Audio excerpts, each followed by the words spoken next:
दोस्तों, युद्ध के 1301 दिन हो गए हैं रूस और यूक्रेन के बीच में। दक्षिणी क्षेत्र में जापोरिजिया में रूसी सैनिकों का जबरदस्त आक्रमण जारी है। नोवोदानिलोवका और माला टोकमाचका तथा स्टेपनोहिर्स की तरफ।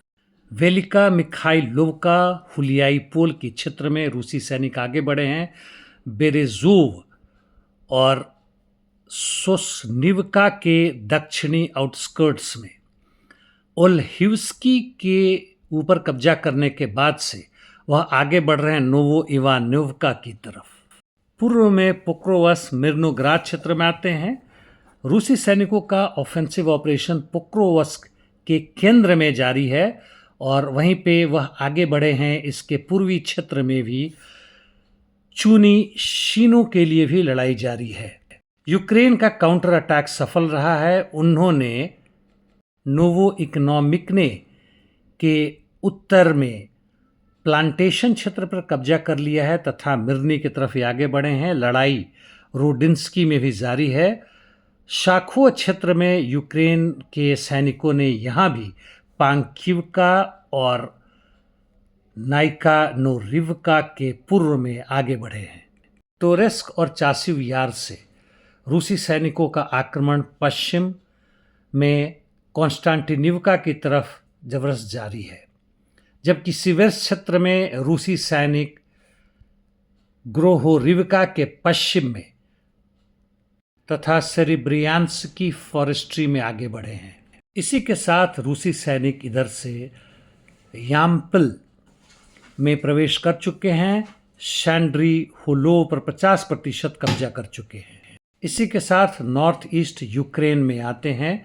यहाँ पर जैसा मैंने कहा, रूसी सैनिकों की बढ़त याम्पोल के आउटस्कर्ट्स तथा द्रोनिवका की तरफ भी चल रहा है।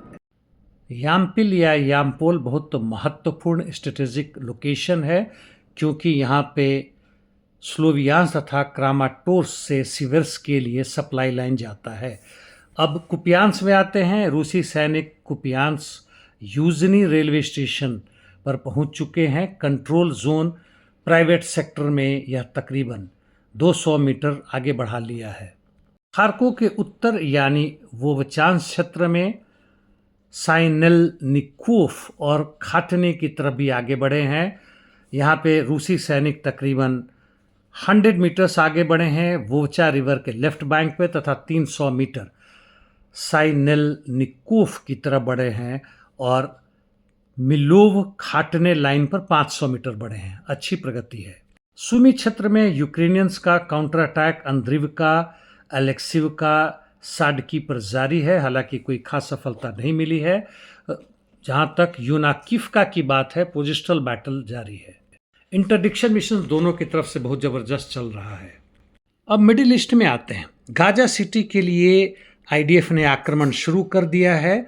भारी मात्रा में वहाँ बिल्डिंग और जितने भी हॉस्पिटल्स हैं बर्बाद किए जा रहे हैं।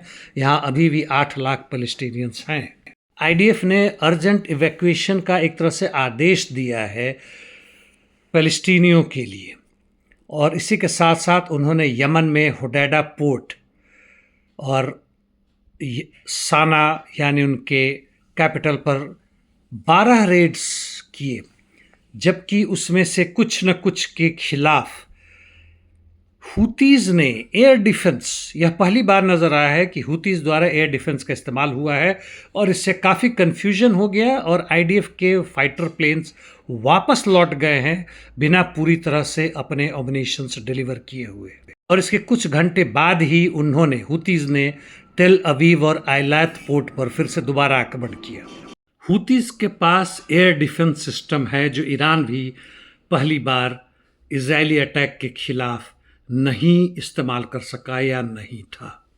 हिजबुल्ला के पास तो नहीं ही है। हमास के पास होने का सवाल नहीं पैदा होता है, क्योंकि वह बड़ी छुप के छोटे से स्ट्रिप पर उन्होंने अपनी सारी सैन्य शक्ति तैयार की है। रशिया और बेलारस का मिलिट्री ड्रिल्स ज्वाइंट एक्सरसाइज जापाड 2025 जारी है। इसमें इंडिया का भी एक छोटा सा कंटिंजेंट जिसमें 65 मिलिट्री पर्सनल हैं ज्वाइन किया है और ईरान की भी वैसे ही हैं। यहाँ पे इस्तेमाल करने में एक्सरसाइज में उन्होंने ओरेशनिक हाइपरसोनिक मिसाइल का भी प्रयोग किया है, जो पिछले वर्ष यूक्रेन में दिखाने के लिए रूस ने किया था। इस पर न्यूक्लियर बॉम्ब भी भेजे जा सकते हैं। इस 5 दिन की एक्सरसाइज में कुल 1 लाख ट्रूप्स ने भाग लिया है। जहां तक ट्रंप की कोशिश है कि रूस और यूक्रेन के बीच में युद्धबंदी हो जाए और ट्राइलैटरल मीटिंग करवाना चाहते हैं जेलेंस्की पुतिन के साथ ट्रंप, मॉस्को ने कहा है कि यह अभी फिलहाल संभव नहीं है। देखते हैं आगे क्या होता है। पोलैंड ने कहा है कि उनके बिल्डिंग्स पर जो बहुत सारे यूएवीज वगैरह मारे गए थे, उनमें से एक जो है सो वह F-16 द्वारा दागा हुआ air to air missile AIM-120 का मलबा था। लेकिन फिर भी पोलैंड का कहना है कि इसका भी कारण रूस है, चूंकि उसके यूएवीज या ड्रोन्स इस क्षेत्र में आए थे, जिसका पीछा करते करते F-16 का मिसाइल रास्ता भटक गया। इतना ही, धन्यवाद।